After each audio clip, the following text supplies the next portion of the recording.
All right guys, we're back on this roof. We're finished with the roof. I want to show you what it looks like now in the finished stage so you can kind of understand.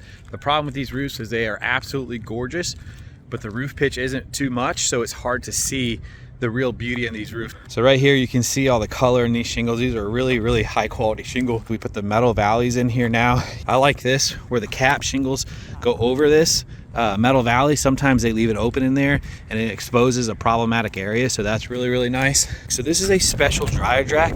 It makes your dryer run way more efficient than the typical dryer jack. So this is an upgrade. We put it on every roof because it helps perform better for your dryer. So we came in here, redid this wall. This is all one piece of metal, comes down, comes all the way over to here. So we made it custom, slid it behind here. Now this is the neighbor's roof. We're gonna work on this next. Just a really pretty roof system.